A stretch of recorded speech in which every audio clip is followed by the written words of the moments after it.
My beloved child, there have been seasons when you believed you were walking in peace, yet deep inside there was still a subtle ache. You could not name something gentle, brushing across the surface of the soul, while leaving a hollow space beneath it.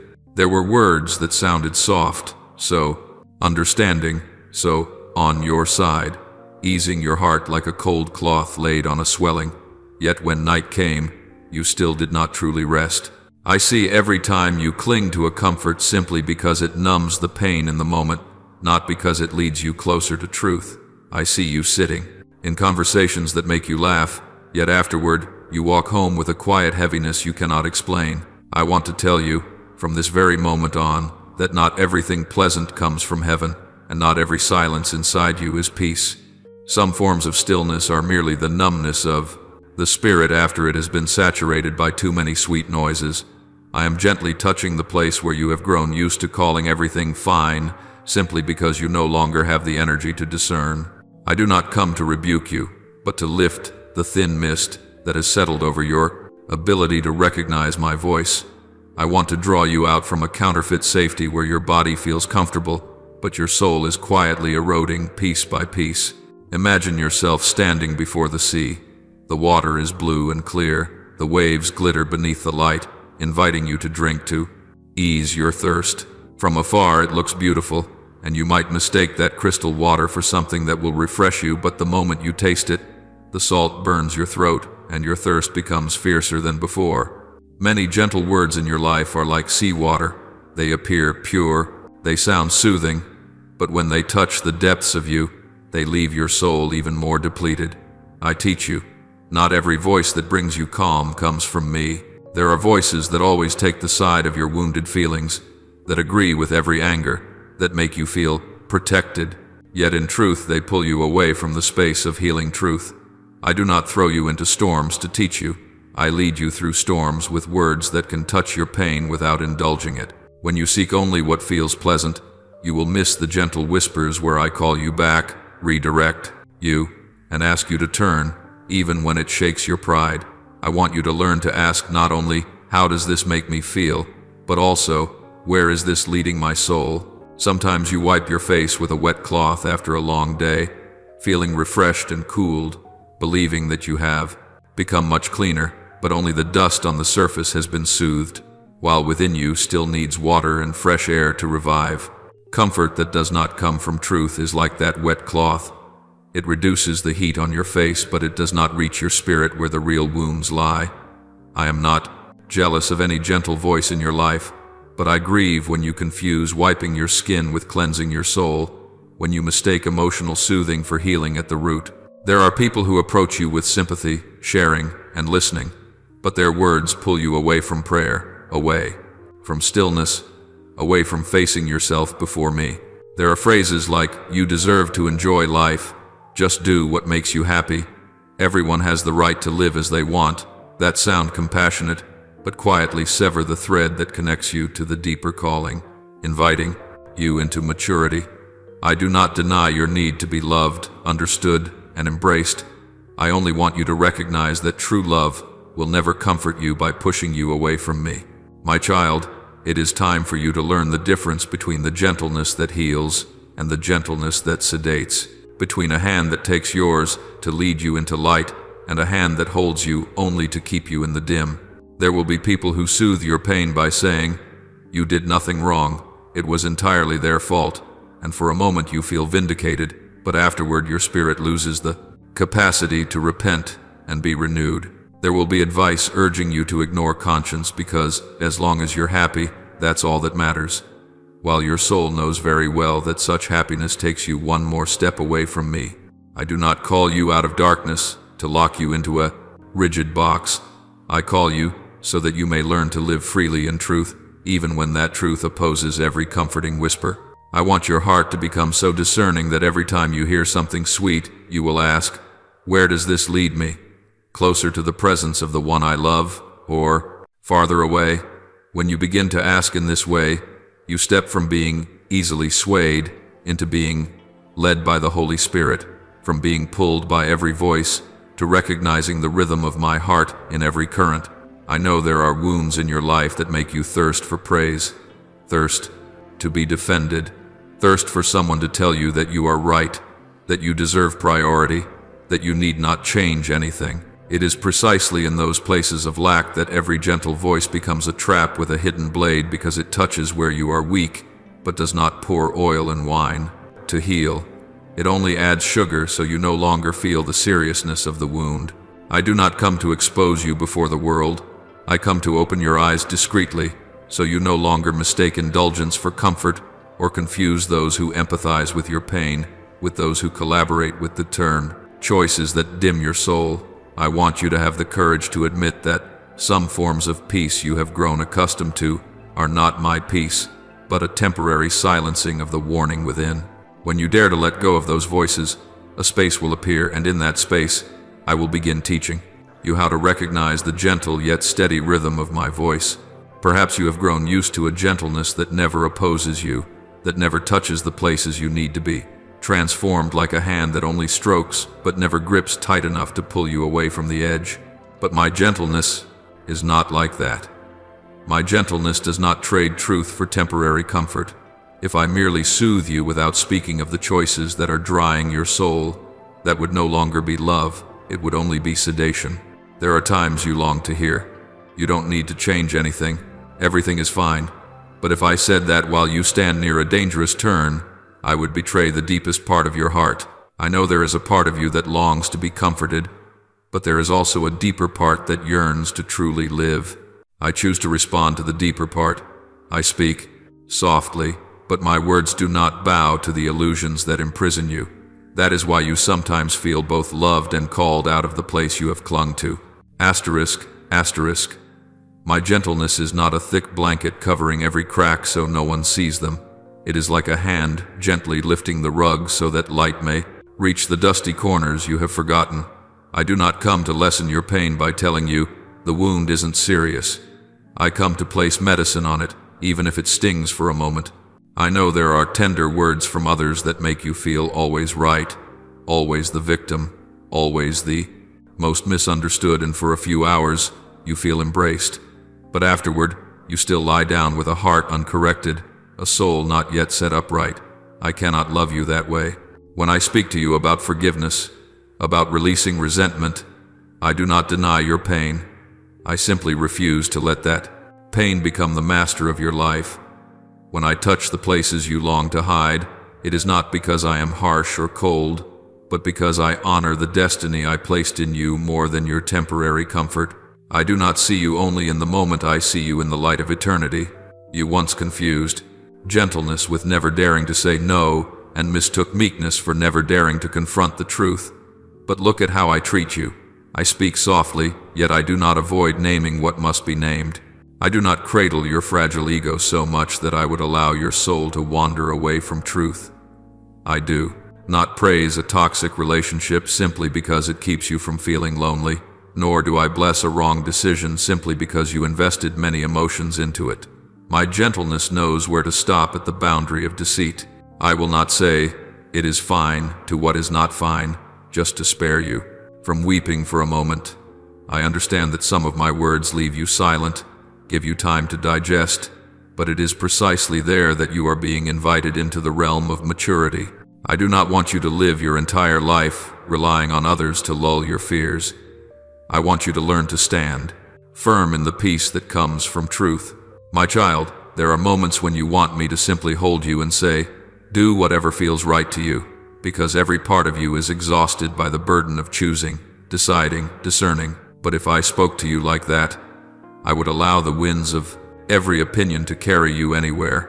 I choose to love you by keeping the inner compass within you alive. When I gently correct your direction, you may feel opposed, but in truth, I am protecting the most beautiful part of you from being stolen. My gentleness is not standing still and watching you drift, waiting until you drown to throw you a lifeline.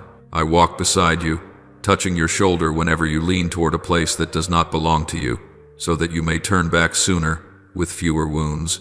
I know some of my words force you to face the truth that certain people should no longer walk with you, that some habits can no longer be kept, that certain boundaries must be built.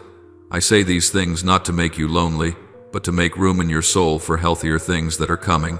Remember this: Sedation demands nothing from you. It only asks you to lie still and fade away. But true gentleness will always pull you toward life, even if it must touch the places in you that have fallen asleep. I am not frightened by your tears, and I am not afraid of your questions. I fear only one thing, that your heart would accept a counterfeit peace so thoroughly that it no longer longs for truth.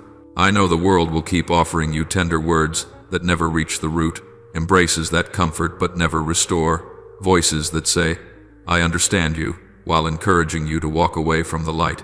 I invite you to rest your heart in my gentleness, where softness and truth do not separate. There you will find a love that both comforts and shapes, both embraces and releases, both wipes away tears and invites you to rise and keep walking.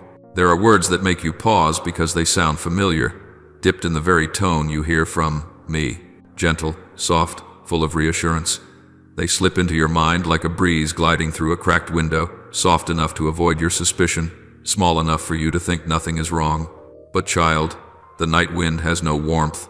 It is merely the movement of air without purpose, without direction, without life. Words that sound like me but do not come from me are the same.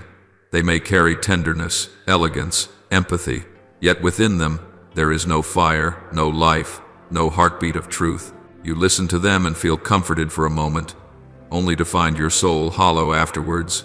You reach for those words as if they were a warm blanket, but when you lie down, a coldness begins to seep into your chest, as if something slipped inside before you noticed. My child, I have taught you that a voice from me always carries the weight of light, not the glittering shine that soothes emotions, but the gentle light that reveals the way. If what you hear only protects your ego, only soothes self-pity, only lulls the parts of you that must be corrected, it is not from me. I do not speak to keep you in comfort. I speak to draw your soul out of the shadows where you have grown, accustomed to living. There are voices that say, "You are enough. You don't need to pray anymore," or "You don't need to change. The problem is everyone else," or "Don't look back, just enjoy yourself." They sound like I am granting you rest, but in truth, they are pushing you away from the source of life. They make you forget that real peace does not come from avoidance, but from facing me in honesty and letting me touch the places you have not dared to open. You have read what I declared through Scripture. Satan disguises himself as an angel of light, 2 Corinthians 11:14. It does not come with fangs, nor with a roar, nor with threatening words. It comes with counterfeit understanding, distorted empathy, a love that does not require truth. It draws close to your heart and whispers the very things you most want to hear, not the things your soul must hear in order to live. It does not love you. It only wants to keep you soft, to pull you deeper into false stillness, where you believe you still belong to the light, even as you walk farther from me. Remember, the greatest darkness is not the place where nothing can be seen, but the place where people believe they can see. There are people who enter your life with words as light as the breeze, seizing the exhaustion within you and telling you, "You've endured too much, so choose whatever makes you happy." It sounds like liberation, but in truth it is the lock that chains your soul to momentary emotion. I will never guide you through the mirror of pleasure. I guide you through the wholeness of spirit. When I speak, my words do not drain you, but neither do they let you fall asleep. They awaken, they illuminate, they lead you back to the source. The voices that sound like me merely make you pause your breath. My voice makes you inhale with the life of heaven itself. My child, learn to look beyond the words. Do not simply ask, "Does this sound good?" Ask instead, "Where does it lead me?" The enemy does not need to convince you to do evil. It only needs to convince you to choose what is comfortable. It does not need to lead you into the abyss. It only needs to lead you away from the path toward me. The night wind can slip through a crack without waking you, but I love you enough to knock and wait for you to answer. My words are not hidden, not false, not borrowed in form. They do not look for a way to sneak in. They enter like dawn pouring through a window, not soothing everything at once, but dispelling the darkness without asking permission. There are those who taught you that discernment means seeing the world with suspicion, placing everyone under scrutiny, believing every person carries a hidden motive. But I did not teach you that. I do not lead your soul into twisted caution, where you must inspect every word, every glance, every action, as if darkness lurks behind every door. Fear builds walls. I teach discernment by building foundations. When you return to me, your heart is set back into the orbit of light, and what does not belong to me will naturally begin to feel out of place before your eyes. You do not need to doubt everything around you, you simply need to know where you stand. Darkness does not require you to hunt it. Darkness only fears a light strong enough that it can no longer hide. When you remain in me, the voices that are not from me will lose their charm, even if they once captivated you so deeply you thought you could not live without them. I did not train you to become a gatekeeper who trembles at every sound, but a soul who knows clearly which space belongs to them. Fear makes you react to every gentle voice, as if anyone who comes close is a threat. But I want you to understand this. The enemy cannot steal anything you have placed in my hands. Therefore, discernment is not your attempt to flee from the world. Discernment is your return to the source until everything else becomes quiet. Do not imagine that awareness is a cold gaze that scans the hearts of others. True awareness is like taking a deep breath after a long day. You do not realize how exhausted you have been until you return to my peace. And in that moment you finally understand what has been draining you. I do not ask you to determine who is right and who is wrong.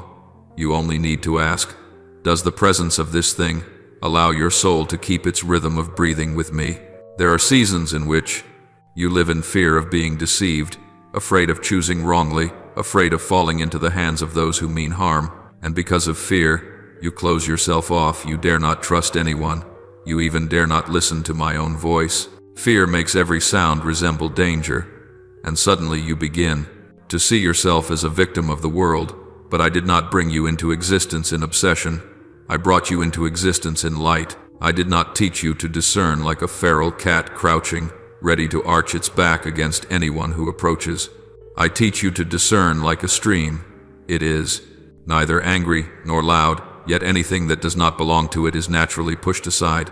When you return to me, the waters within you become clear, and the pebbles of deception appear like foreign objects. True discernment does not come from looking outward, it comes from listening to the quiet I have placed within your heart.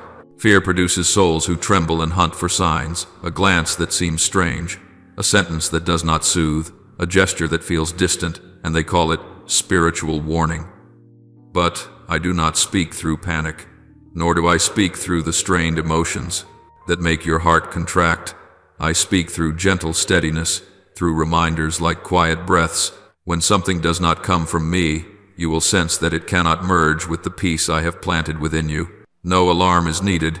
You have only to return to me, and that stillness will reject what does not belong.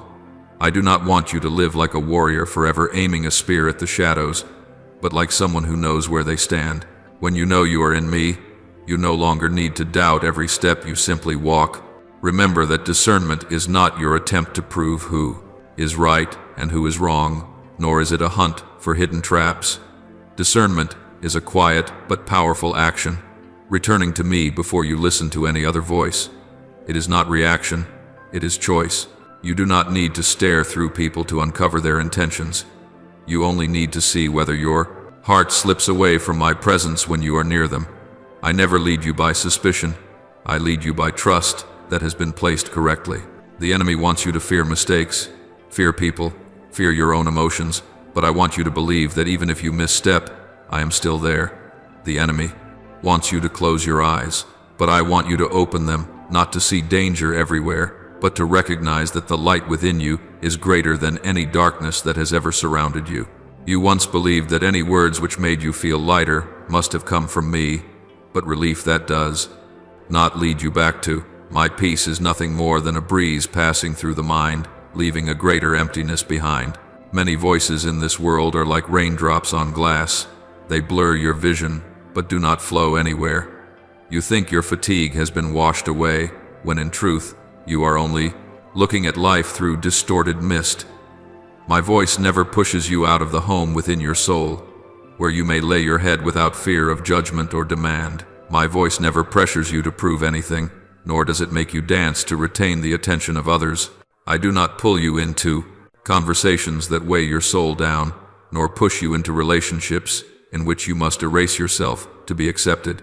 I only direct you back to the place where you can breathe, where your heart no longer must hide its softness, where you learn that wounds are not reasons for shame, but evidence of how I have preserved you through storms. My voice does not call from outside to send you wandering.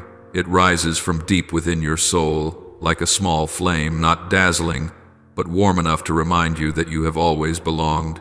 There are voices that come from faces that seem kind, words soft as cotton, yet each sentence they speak pushes you farther from the stillness within. They tell you to forget the principles you once believed, to step away from the values that kept you grounded, to live fluidly like water so no one can accuse you of being stubborn. They target your weariness not to heal it, but to soften your soul so it may be bent. That softness does not lead you back to me. It leads you to territories where the soul is torn into fragments to serve the temporary comfort of others. My voice will never ask you to trade away your essence just to hold on to affection. I do not teach you to silence your conscience to appease the world, nor train you to sever truth so you may stand among the crowd. I bring you back to the source, where you do not need to play any role other than yourself, where you do not need to wear a smile to disguise an ocean of pain rising at nightfall. My voice may not excite you in the moment, but it always leads you back to the place where peace does not shift. My voice is not like temptations wrapped in silk, pleasant scents that are traps for the heart, luring it into emotion until it forgets its own soul. Those voices are like warm sands beneath your feet, comfortable to walk upon, yet the farther you travel, the more distant you become from solid ground. I never train you to chase after feelings, for feelings are waves, and waves have no harbor. I teach you to recognize which voice brings you back to yourself, to the breath deep enough for you to remember you are alive, to the light steady enough for you to stand firm against darkness pressing in from every side. I speak in a way that compels you to quiet down, to ask yourself, have I wandered too far from the source? Not to condemn you, but to remind you that every step away from me draws the soul toward a barren land, where praise, applause, and promises are only wind sweeping across cracked soil. Many voices attempt to make you forget the ache, but I never cover it with thin cloth. I allow you to touch it, to see it, to name it, for only then do you understand what you truly need. The comfort I give does not come from avoiding truth, but from standing within truth, alongside me. My voice does not push you toward places where you must gather fragments of yourself after every escape. My voice leads you back to where you may lay down your burdens without fear of judgment. You know my voice by this. It does not drive you to run from yourself. It brings you back to sit with yourself. When others offer shortcuts to deliverance, I simply place my hand on your shoulder and say, walk steady. While every invitation flaunts dazzling lights, I light only a single candle, not grand, but enough for you to see the path in the night. My voice brings you home, and that is why it never urges you to chase what you are not ready for. I do not push you into pointless races. I do not give you goals so you can boast about them, and I do not force you to prove your worth through outcomes. I place you in the rhythm of growth, where every step is measured by inner peace, not by outer noise. If a voice urges you to abandon your soul for the sake of achievement, that voice is not mine. If advice asks you to deceive yourself just to be loved, it does not come from me. I bring you back, little by little, like a guide leading a wanderer home, dusting off the table, opening the windows so you can feel a familiar breeze again. I do not pull you away from life. I pull you away from illusions. And when you return, you do not return as someone defeated, but as one learning how to live with the truth within. There are words that make your heart tremble like the first pluck of a new string. Those first vibrations trick you into thinking I am flinging the gates wide open, that heaven has tilted itself to pull you toward instant happiness. But I do not lead you by the sound of emotion. I lead you by direction. Emotion is like a sudden flame. It warms the hands for a moment, but cannot heat the soul through the long night. You may feel comforted, you may feel soothed, but if you follow those words and your heart grows heavier, then you must stop and look. Does that path lead you toward the light? My voice never encourages you to choose what is quickest. I train you to choose what is right. Words that burst open like a door flung wide for a brief moment often lead into a corridor of locked rooms, while my voice is like a slightly opened door that requires you to bend low and step gently in order to enter. I do not come like dazzling fireworks, but like a steadfast oil lamp, illuminating each small step you take. The path I lead rarely begins in excitement. It is more like a gentle trail up a hill. You see the destination only as a thin streak of light in the distance, offering no immediate beauty, promising no applause at the end. But each step on that path fills your lungs with fresh air, strengthens your heart in healing pressure, and teaches your soul that it is walking in the right direction. A shortcut is bright, it is filled with calls, convenience, and promises of rapid results. People tell you that you only need to turn aside to reach in a moment what others take a lifetime to touch. But shortcuts are like smooth stone paths, beautiful by day, yet at night they turn into hidden traps leading to fog-covered cliffs where one misstep can pull your whole life into the abyss. I will never push you onto roads on which your soul will slip simply because they felt pleasant at the beginning. I teach you to choose paths that can hold you when strong winds blow across your life. My direction never trades truth for comfort. You will recognize me not when you hear something that makes you laugh, or something that relieves your pain for an afternoon, but when you walk a few days, a few weeks, a few months, and find your heart no longer pretending. My voice leads you toward steadiness, not excitement. I do not call you into a life where everything is easy. I call you into a life where everything has meaning. There are whispers that coax you to let your mind rest, don't think too deeply, but that rest only allows old habits to sink deeper roots. I do not lull you back into what weakens you. I gently pull you away from what makes you forget who you are. Instant emotion is like a still lake reflecting clouds, beautiful but shallow. Direction is like the quiet river beneath the soil, unseen, yet nourishing the forest beyond your view. You will know my voice when it not only comforts you, but invites you to open your eyes.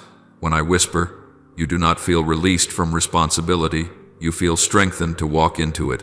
Others may tell you that you are already enough, that you do not need to change, that the world is to blame, and never you.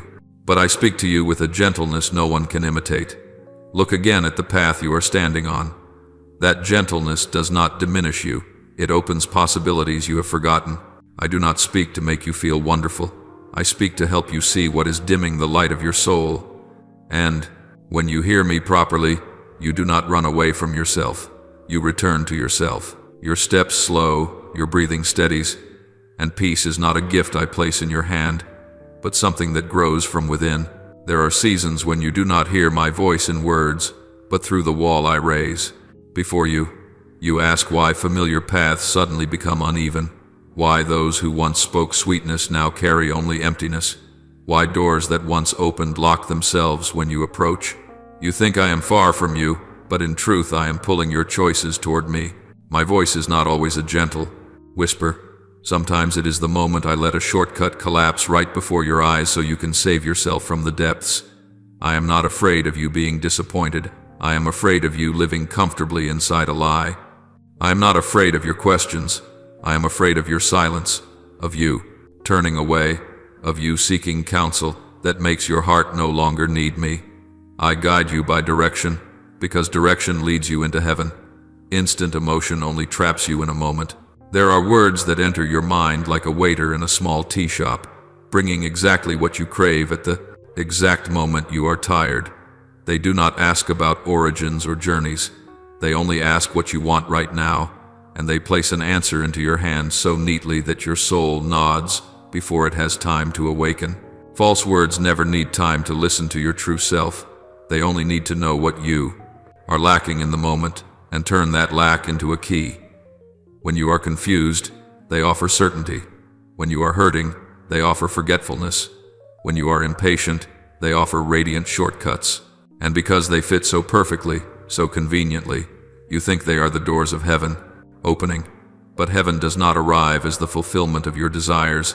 Heaven arrives as an invitation to return to the true nature of your soul. False words are like a thin mirror. They give you a shimmering image, but if you lay your hand upon it, you touch only emptiness.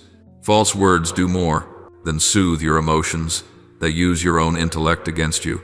They know you are weary from waiting, exhausted from silence, worn thin from disappointment. So they do not argue with your soul. They merely nod and tell you that you deserve an easier path, a faster reward, a love that requires no learning. They make you believe every trial is injustice, every delay, abandonment, every wound proof that you are not enough. And while you are busy defending yourself against such thoughts, they appear as a hero, a rescuer, a strange little lantern in the night. But its light does not come from the source of life. It is only a borrowed current, bright for a moment and gone when you need it most. False words never want you to understand why you hurt. They only want you to forget your hurt so you will follow them. They do not need your soul to mature. They only need your soul to soften so they can mold it. There are words that give the feeling of being perfectly understood, as if the speaker has read every thought in your mind. Yet that understanding wraps only around immediate desire, never planting its feet in the spirit within you. True words touch the root. False words touch only the surface. True words ask who you must become. False words ask only what you want to receive. Look at the words that promise pain will vanish if you simply close your eyes, that promise you will find freedom if you abandon everything behind you, that promise life needs only courage to break every limit. They sound like a refreshing spring, yet when you drink, your throat dries with salt. They resemble a crystal clear sea viewed from afar, but when you step into it, the salt slips into every crack of your skin and leaves you thirstier than before. False words carry no breath of life. They carry illusions. And when the illusion breaks, it is you who must pay the price with a part of your heart, and with the years spent rebuilding what it has destroyed. True words do not flatter your soul with glitter. They approach like a friend who sits beside you in a long night, slowly, unforced, promising nothing except companionship. I do not tell you that all things will be peaceful simply because you are afraid. I tell you that you can stand firm, even while the waves still strike the shore. My words do not need to create shortcuts, because they themselves are the road. They do not seek to make you feel extraordinary in an instant. They teach you how to be calm in every small step. I do not build you with lightning. I build you with dawn, slow, steady, and always returning at its appointed hour. False words know only how to make you rejoice for a fleeting moment. My words teach you peace through the years, and through that process, you do not become a victor in the eyes of the world. You become one who holds the truth in your own eyes. False words make you believe you can bloom without roots, that you can fly without wind, that you can love without learning patience. They flatter you so you forget endurance. They praise you so you never examine yourself. But my words do not let you sleep upon temporary glory. I set you on soil where the seed must split its shell, where tears water the dry ground, where the light arrives at its proper time. I do not allow you to rise because of inspiration.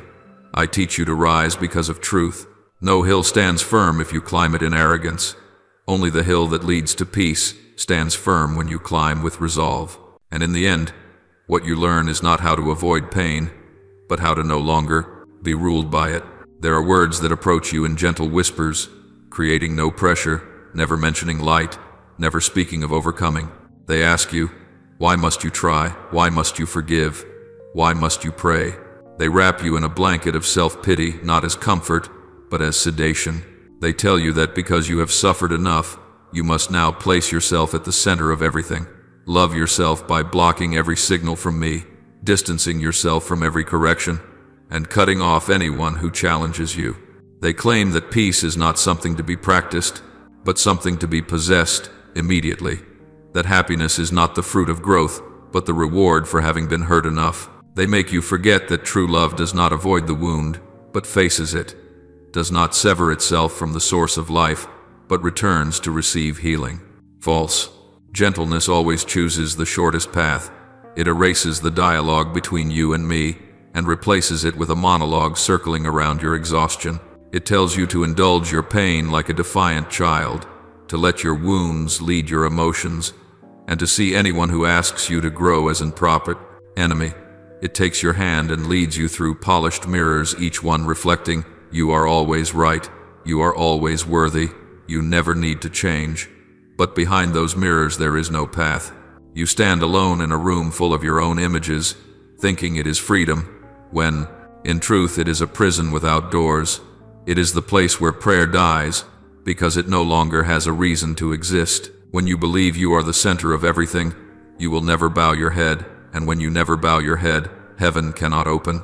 False gentleness encourages you to love yourself, but never tells you that such love must rest within the framework of truth. It does not speak of healing, only of soothing. It does not speak of the journey, only of the resting point. It tells you to embrace the cracks in your soul and build altars to them, instead of bringing them to the place where the light can mend them. My child, I have never called you to hate yourself, but the love you need does not come from turning the mirror toward your own face. It comes from lifting your eyes to where I wait. When you pray, you are not simply searching for solutions. You are recovering identity. You remember where you belong. You realize that love is not a beautiful garment you wear to conceal a wound, but the gentle hand placed upon that wound, whispering, I am here. False gentleness whispers that you are strong enough to overcome everything alone, that you do not need to ask, that you do not need to listen to anyone but yourself. It paints dependence on me as weakness, and independence from me as triumph. It convinces you that prayer is an act of the desperate, that seeking me is the submissiveness of souls who cannot take care of themselves. But you must remember, true freedom is not standing alone in the desert. It is walking under the cloud of my covering. Pride, wrapped in the disguise of self-love, will lead you into emptiness. It makes you believe that you are complete, full, and unshakable until the first wind blows, and you discover your foundation is nothing but sand. When you allow false gentleness to guide you, you will slowly withdraw from the places where I dwell, the quiet of the mind, the simple prayers, the moments when you ask me for even the smallest answer. For prayer requires you to look beyond yourself, to ask, to wait, to listen, to surrender. But false gentleness whispers, you need no one. Yet do you not see? A seed never tells the soil it has enough water. A bird never tells the sky it has enough wind. So it is with your soul. It cannot live on its own breath. It was born to breathe in me. There are kinds of gentleness wrapped in such excessive comfort that your soul forgets it was born to grow. They come like a soft chair placed in the middle of the road, telling you to sit because the world is too harsh. They tell you that you have suffered enough, that you need not stand, that you need not send roots into the ground.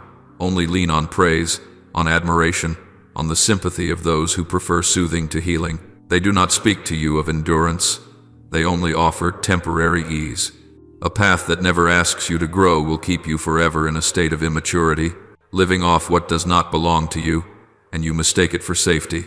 But like a tree leaning against a wall protected from the wind, yet never learning how to anchor its roots into the earth to face the storm, you may be shielded for a season, but you will be swept away when the new winds arrive. Gentleness without depth always nourishes you with the energy of dependence. It tells you that you do not need to take responsibility for your soul, because there will always be someone who carries you, decides for you, and feels on your behalf. It tells you that you only need to remain in your pain and let others clean it up. It encourages you to seek empathy instead of healing, to collect embraces instead of learning how to stand. It blurs the line between being comforted and being held back. By the time you need to walk, your feet have already forgotten how to move.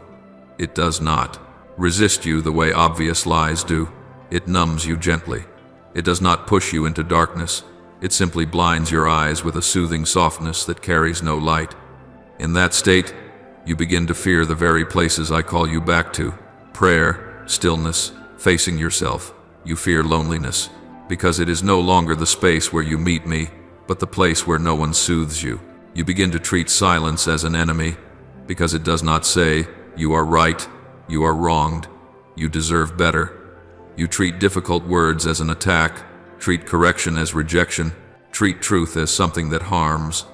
But my child, truth does not diminish you, it raises you up. It is like the rough ground beneath the roots of a tree, painful for a moment so the roots may find their grip, so the tree will not be swept away when the storm arrives. I have never invited you to lean on those who only know how to soothe. I teach you to seek the well that revives the soul. Not every outstretched hand comes to lift you. Some hands exist to keep you still. Gentleness without depth makes you believe that the spiritual journey is a path laid with flowers, where you simply walk, slowly, smile, and wait for blessings to find you. It makes you forget that light is not a gift for a soul that sleeps. It trades the meaning of peace for absence of conflict. It teaches you to avoid the challenges that lead to maturity because they make you uncomfortable. It whispers that those who ask you to change are trying to control you, that prayer is weakness, and that needing me is an admission of failure. But true maturity will always require you to step into places where you cannot rely on anyone except me. Just as a tree cannot learn to stand if it never leaves the wall. You cannot know how strong you are until you learn to stand in my light. My child, you were not born to be a tree that leans forever against a wall. You were born to grow roots deep into my soil. Roots are not beautiful. They are not praised. They are not seen. But they are where everything begins.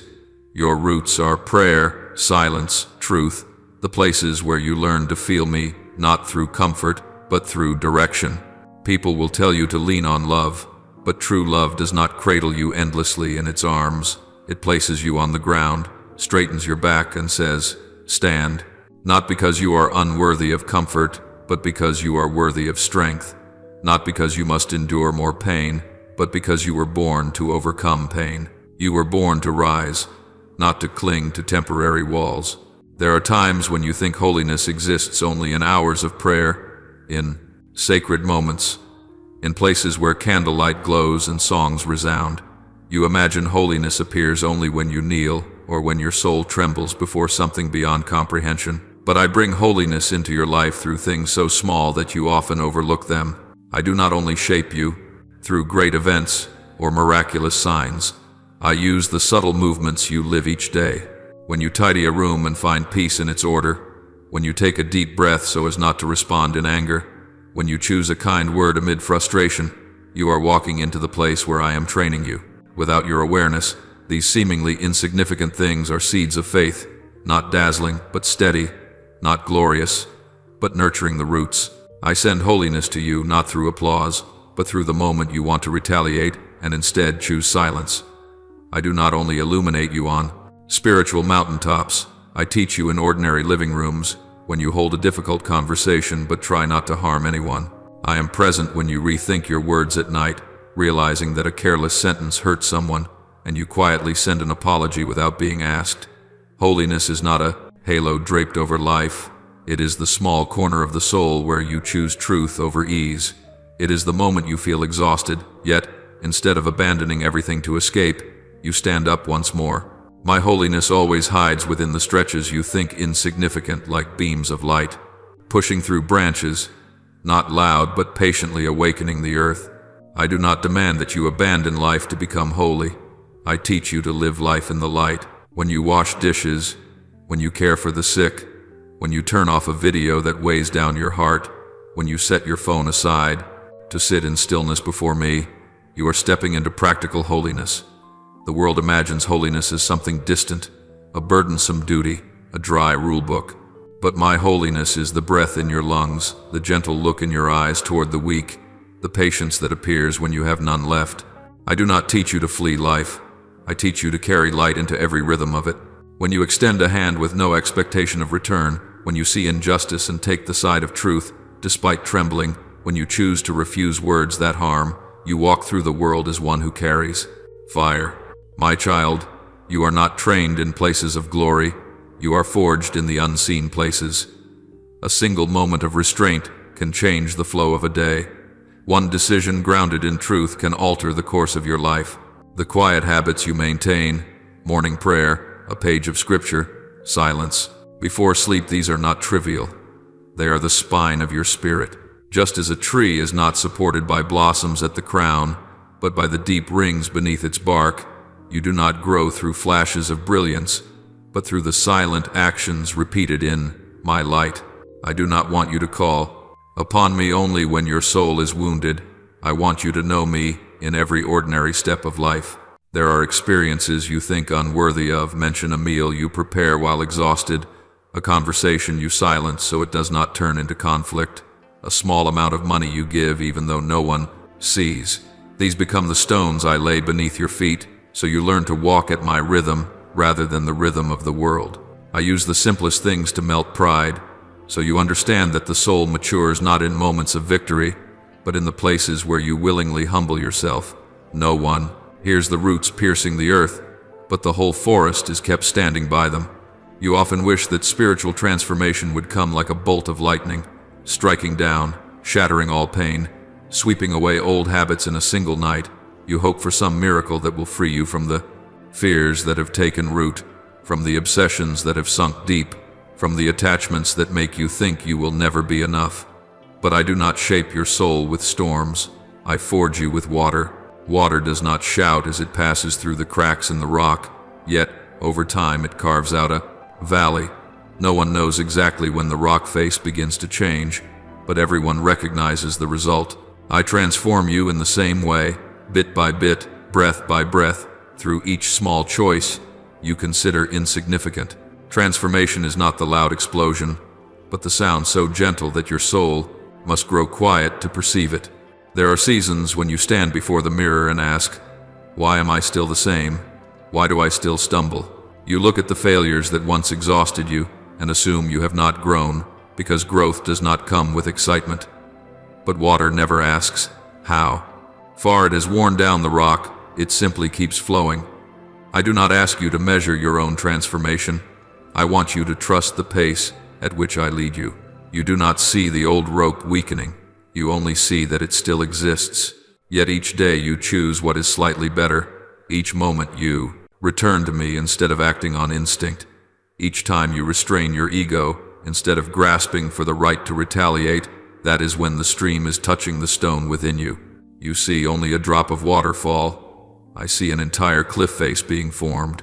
Many souls think spiritual transformation must come from thunderous prophecies, spectacular visions, or overwhelming experiences. But my child, what I place in your soul is not a fever of zeal. It is a steady breath. Like water flowing over a dry trunk, it does not cause it to bloom at once. It only softens the fibers deep within. You cannot see that softening, but one day you will touch it and realize that the place once hardened has learned to drink. The words I whisper in the quiet are not meant to set you ablaze. They are meant to help you take root. When you no longer chase dazzling emotions to prove your faith, but begin to seek steadiness, that is when transformation has already begun. True transformation will always test your impatience. It does not bring quick crowns or reward hurried steps. It draws you into the rhythm of patience, where you must learn to accept that what lasts requires time. You repeat a mistake. You feel disappointed. You think you have failed, but you do not realize that recognizing that mistake is already a step forward. Like a stream that redirects when it meets a large rock, you learn to adjust your course when you stumble. I do not require you to break every boulder at once. I ask that you keep flowing. When you keep praying even when you see no answer, when you keep forgiving even when no one returns the gesture, when you keep choosing goodness even when no one praises you, that is when I am touching the deepest parts of your soul. Many chase noisy transformation, desperate to see it with their eyes. They want to be praised for holiness, recognized for kindness, regarded as those who have reached some spiritual peak. But my child, the stream does not boast as it wears down stone. It simply does its work. I do not want you to seek validation from people. Your transformation is not meant to be seen. It is meant to be lived. When you have learned to remain silent before insult, you do not need anyone to know. I have seen it. When you surrender a superficial desire to protect your soul, you do not need anyone's approval. I already know. When you choose to return to me after seasons of drifting, you do not need to condemn yourself. I have been waiting. There are places in your heart that are like rock that has slept for 1,000 years unmoved, unbroken, incapable of softness. You assume you must break it yourself, but I only ask you to let the water continue to flow over it. I am never in a hurry, because I know that what endures is always born from persistent rhythm. Transformation does not explode, it seeps in, and one day, you will look back on the months and years you once called stagnation and realize, I have been carving you into the shape I saw from the very beginning. There is no soul I created to walk in a straight line without ever falling. You do not grow through perfection. You grow through limping, through slips that seem to shatter you. When you stumble, you think it proves you are unworthy or off course. But my child, I have been there in each fall. I see how confused you feel, how your heart trembles, how you accept exhaustion as if it were your destiny. Yet I do not look at you with condemnation. I look at you as someone learning to walk. A child who is learning to take its first steps is never judged by the number of times it falls. It is loved for daring to get up one more time. Each of your falls is a silent lesson I send to forge endurance in your soul. I do not teach you to win by avoiding failure. I teach you to win by no longer fearing it. There are times when you think you have learned enough never to fall at the same point again, and then you repeat the old mistake. You say to yourself, "Why am I not improving? Why am I so foolish?" It is this self-condemnation that turns a fall into an abyss instead of a lesson. But look at what happens after each stumble. You walk a little slower, you pay more attention, you trust me more, you better recognize the shortcuts that lead you away from peace. Maturity is not never falling. Maturity is knowing where you have fallen and refusing to rename yourself failure. Each time you collapse, I am deepening the soil, so your roots can anchor more firmly. Just as a tree cannot stand strong by growing through a single season of gentle breeze, your soul cannot be strengthened by easy days alone. When you stumble, people may look at you and judge. They may say you are weak, out of control, lacking in faith. But I do not borrow their words to define you. I do not use human eyes to measure you. I see the exhaustion in your heart after you have tried.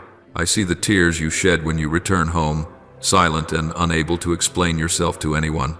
I see the way you touch your chest to see whether you still know how to believe. I see all of this, and I do not turn away. I do not push you out of the light because of a single slip. I bend down and say, "Stand up." Not because I want you to start running again immediately, but because I want you to know that falling is never the final stop.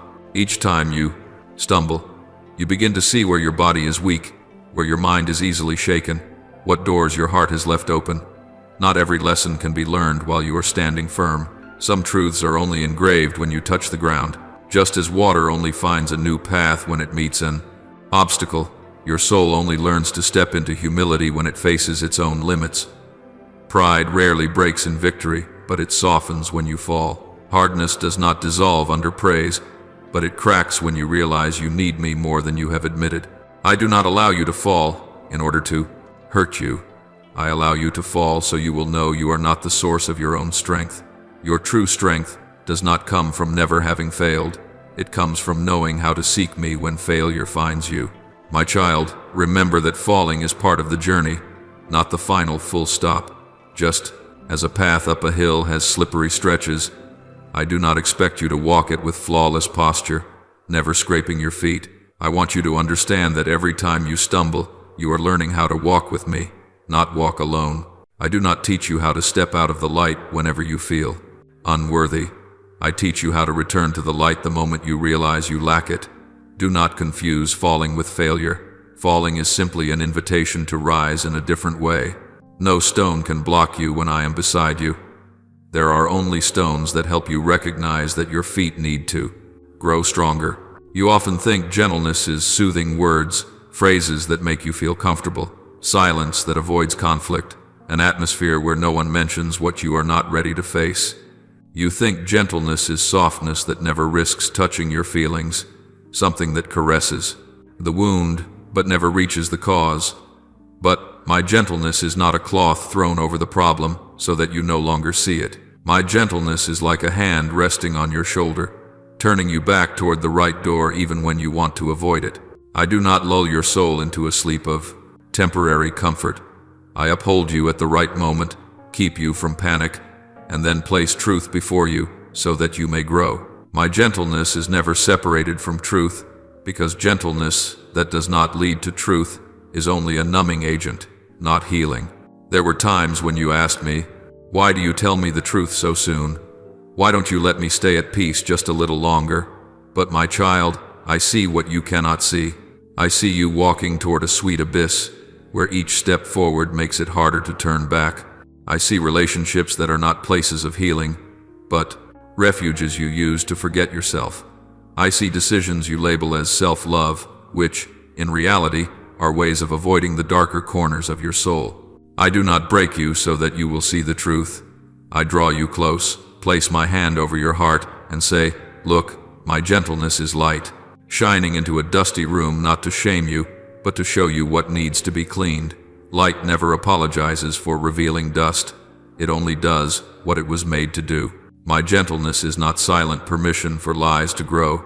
I never close my eyes while you trade pieces of your soul in exchange for emotional stability. When you defend the very things that are wearing you down inside, I do not stand by and watch you dig yourself deeper into the dark. I am gentle, but I am not weak. I am tender, but I do not compromise. I may use a whisper instead of thunder, but that whisper is sharp enough to cut through illusion. Like the first breeze of autumn that tells a leaf its season has come, I do not need to shout for your soul to understand. My gentleness is like water, flowing into the cracks you do not notice, softening the hardened ground you thought had turned to stone. I do not force you to change. I lead you into change. The world teaches you that gentleness means indulging every feeling, avoiding discomfort, soothing every fear so you never have to face the truth. But my child, that kind of gentleness is the cradle of dependency. It does not help you stand. It makes you lie down.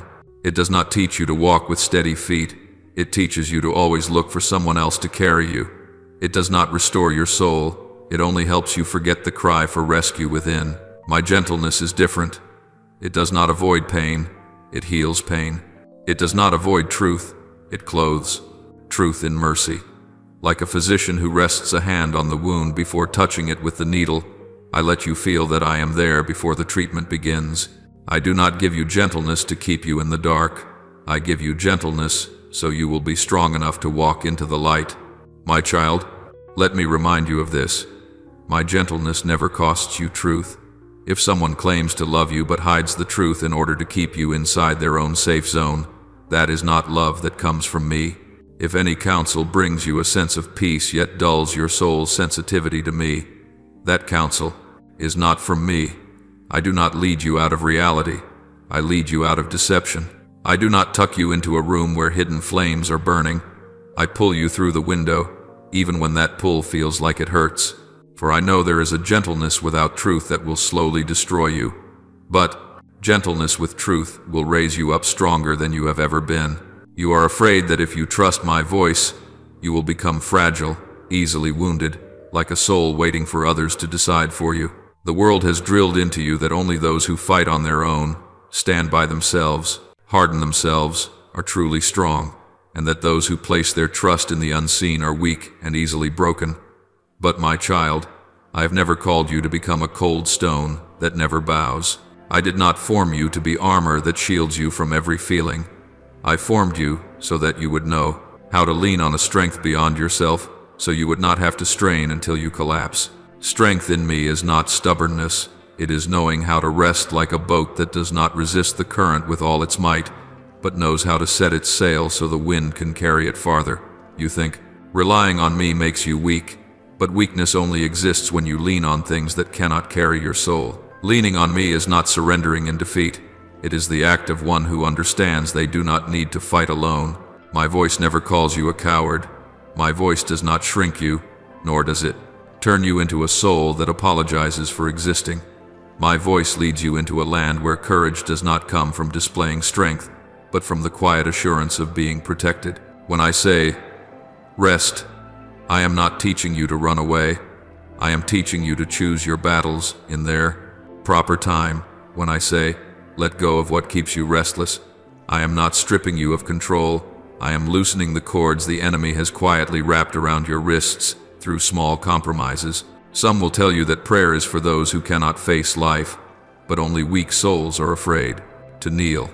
Kneeling before me is not surrendering to the world. It is how you recover your breath when the world has made you choke. I do not lead you into dependence. I lead you into a directed reliance, like a young tree that does not cling to a wall to fall asleep, but sends its roots into the ground to draw life. The weak use leaning as a way to escape responsibility. The one who knows how to lean uses it to find true strength. You can brace yourself for one more season, trying to prove something to those who will never truly see you. But the price you pay is a soul that dries out. I do not want you to become a cold, towering structure. I want you to become a flowing stream, receiving water from me and then pouring out blessing. The one who carries everything alone will break, but the one who leans on me will stand for a long time. You cannot face the storm with bare hands, but if you know how to lean on me, the storm will no longer hold authority over you. When you learn to lean on me, you step into another realm of strength, the strength of one who no longer places their expectations on mortals. You stop demanding that others fill you, because you recognize that no one can do what I do. You learn to choose silence when people try to drag you into chaos, to stand firm when praise becomes a trap, to smile at rejection because you understand that rejection may be the protection I have prepared for you. Those who know how to lean are gentle because they are not fighting everything in their own flesh.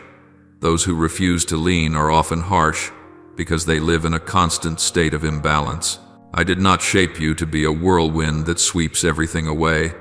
I formed you to be a pillar of cloud that leads the way, sometimes soft, sometimes silent, but always carrying life. You think that depending on me will make you look weak in the eyes of the world, yet this very world is exhausted by souls who rely only on themselves and then collapse. I know what happens when someone tries to live without being attached to their source. They become easily influenced, easily led away by flattery, easily pulled from a life of prayer by counterfeit tenderness. Whoever does not lean on me will eventually lean on someone weaker than themselves, a relationship, an idea, a dream, a desire. They think themselves strong, yet hand over the ownership of their soul to things that can change at any moment. But you, I want you to know how to stand upright before me so that you never need to bow to mortals. I want you to bow low in prayer so that you do not have to bend under manipulation. Leaning on me is not bondage. It is the way you are freed from every other bondage. My voice does not turn you into someone weak, my child. It teaches you how to rest in my peace, how to stand in my truth, how to walk in my wisdom. Strength does not come from constant straining, but from knowing where to let go and where to hold on. You do not need to do everything to prove that you need no one. You only need to know that you cannot live without me. When you understand this, you will no longer be afraid of reliance. You will stop chasing false gentleness that makes you forget the deepest parts of your soul. You will no longer seek refuge in trembling hands. You will let your soul rest in arms that do not shake. You often imagine that gentleness is a sign of weakness, that if I were truly powerful, I would speak with thunder and shake you with storms. But I have no need to raise my voice to prove my power.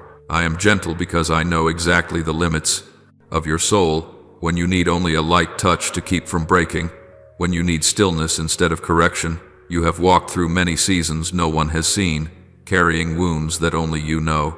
I do not treat you according to the world's standards, for the world judges by appearance. While I look at the roots, I know where your soul has been stretched thin, where your heart has torn before, and the stretches of road you have walked in your own strength until you were so tired you had no words left. I am gentle, not because I am weak, but because I am strong enough not to crush a trembling heart. There are things I could teach you with fire, but I choose a gentle breeze because I want you to learn in peace, not in terror. There are lessons I could carve into you with thunder, but I choose to whisper so that you will know I do not force you to love me. The evil one pulls you by fascination, seizes your weaknesses, and swallows your soul with temptation. I do not act like that. I call you by light, not by punishment. I lead you step by step, without haste. I do not shove you. I do not drag you. I set a path before you and invite you to walk it with me. For I know that true transformation does not come from coercion, but from a willing heart. When I am gentle, it is not concession. It is the declaration that I have no need of violence to win your soul. You have blamed me for not intervening more forcefully, for not stopping certain people, for not extinguishing temptations with a storm. But I know that if I did, you would learn fear instead of trust. I know that your endurance does not lie in your ability to resist everything, but in your ability to return to me when you are surrounded on every side. I am gentle because I want you to. Understand that spiritual maturity is a journey, not a miraculous leap. If I pulled you too quickly, you would think it was your own strength.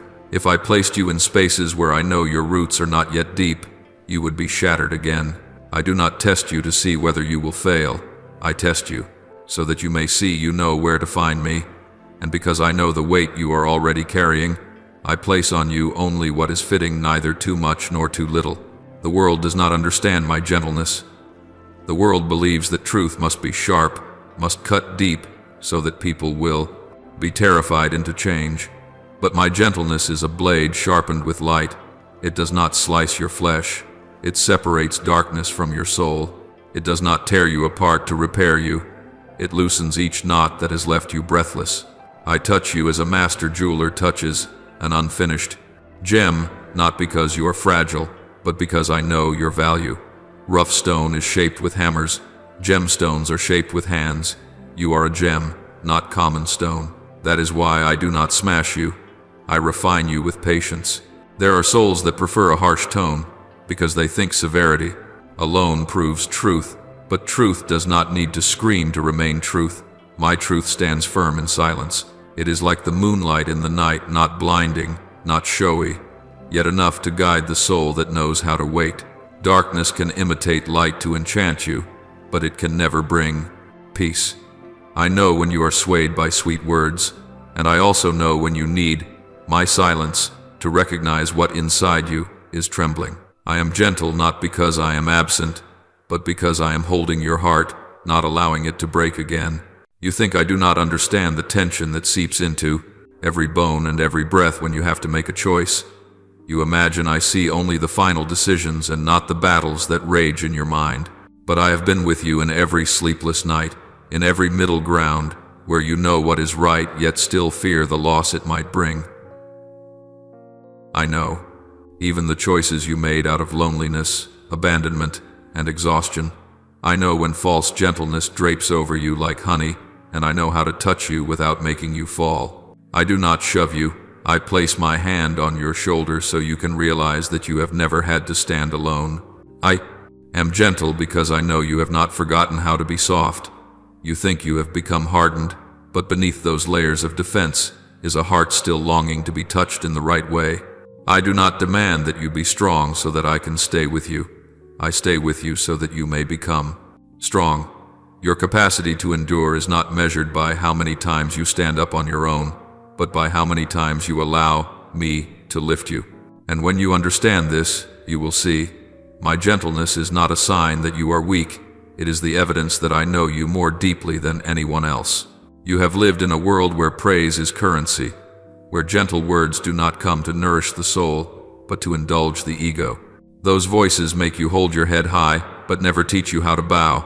They make you feel special, but never teach you how to truly love. I do not speak to you in that way. I do not craft phrases that inflate your image of yourself just to excite you for a moment. I do not remind you that you are above others, that your destiny overshadows the souls beside you. My words never create comparisons so that you feel superior. My voice does not encourage the ego. My voice lifts the heart, the deepest part of you, where you know who you are in my eyes, not the place where you strive to prove yourself to the world. When I speak, I do not stir up your hunger to be seen. I awaken the stillness in which you recognize that you belong to the light. My voice is like a gentle breeze passing over a field after rain. It does not shake everything, but it makes each blade of grass stand upright. I do not need to make you feel magnificent for you to be steady. True steadiness does not grow from feeling admired, but from knowing you have a place to lean when you are fragile. I do not lead you into shallow confidence like a thin coat of paint on the surface. I lead you into the solidity of deep roots. A tree does not stand firm because people call it beautiful. It stands because its roots have reached the hidden waters. In the same way, you are not strong because of applause that sends your ego soaring. You are strong when your heart is anchored in my presence, when you know that even if no one sees you, I do. Where I lift you up, you do not need to showcase your rising. That very rising carries its own voice. There are voices so sweet they make you feel invincible. Yet, after the excitement fades, you find yourself empty. These are voices that swell the ego. They create the sensation of being loved, seen, recognized, but they never teach you how to stand before me in humility. They are like a glass of cold syrup in a drought. You drink and feel a rush, but when true thirst returns, you realize it was never water. My voice does not intoxicate you, it deepens you. I do not come to soothe the ego, I come to heal the heart. There are dazzling roads that make you think you are rising, when in truth, they lead you to the place where your ego swells like a balloon, just waiting for the slightest touch to burst. I do not lead you onto such roads. I lead you up gentle slopes, soft, steady, secure, where each step presses another small root into the ground. You once thought strength meant becoming more important than others, being celebrated, walking with an invisible crown upon your head. But true strength does not lie in position. It lies in your ability not to need proof. I want you to know how to bend low without losing your worth. I want you to know how to love those who are weaker without looking down on them. I want you to know how to see the world with eyes that do not compare, not because you are lesser, but because you know you do not need to measure. My voice always leads you to the place where your heart is soft and your soul is steady, so you can stand in a room full of people and feel no need to compete for attention, so you can forgive without needing an apology, so you can keep walking even when no one is cheering. This kind of growth is not loud. It is like a seed sprouting in the dark soil. No one sees the first moment, but the whole garden will know when it breaks through the ground. You have grown accustomed to words that make you feel noticed, because you spent so long in regions starved of affection. You believed that if someone praised you, they saw your value. If they were gentle, they must be genuine. But love is not the indulgence of the ego. Love knows how to place a hand on the exact place that hurts, how to stay silent when you need to examine yourself, how to speak what is not easy to hear but keeps you from the abyss. I do not lift you so the world will see. I lift you so you will not have to kneel under the weight of your own burdens.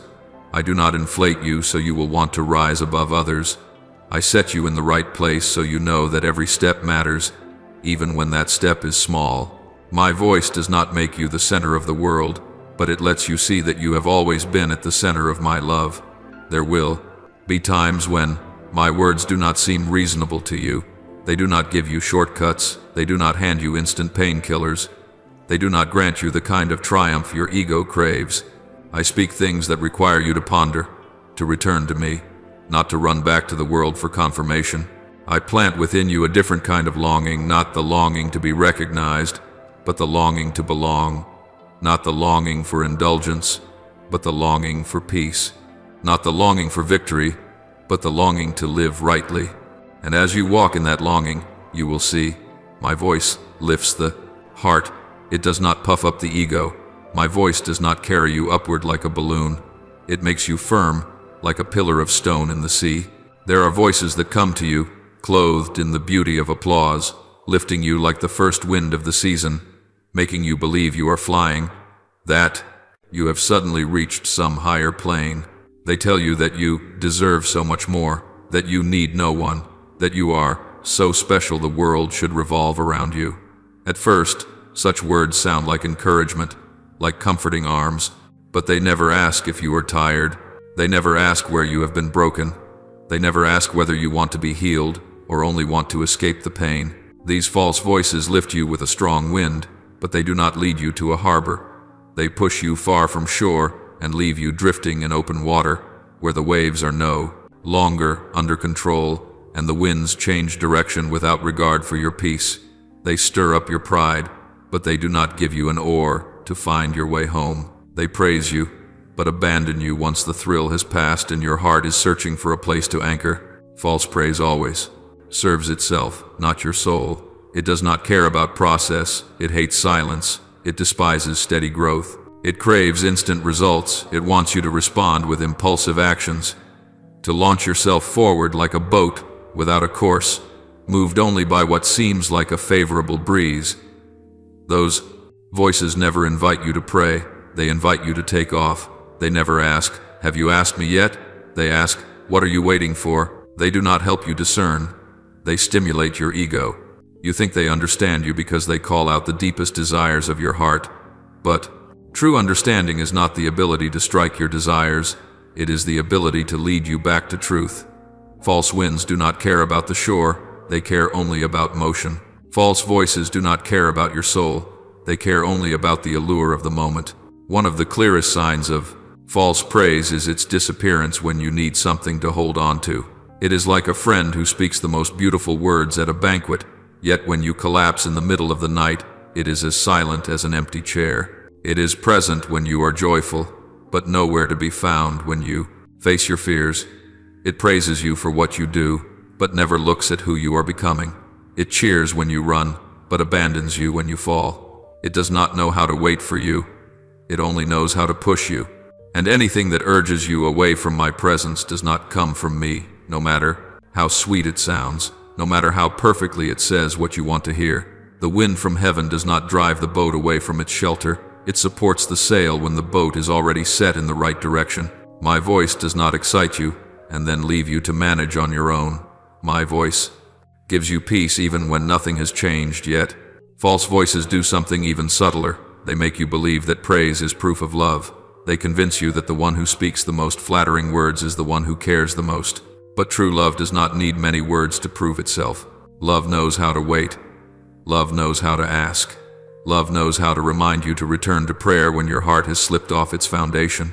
False voices laugh loudly in the moments when you want to flare up, yet stay far away when you must become still to heal.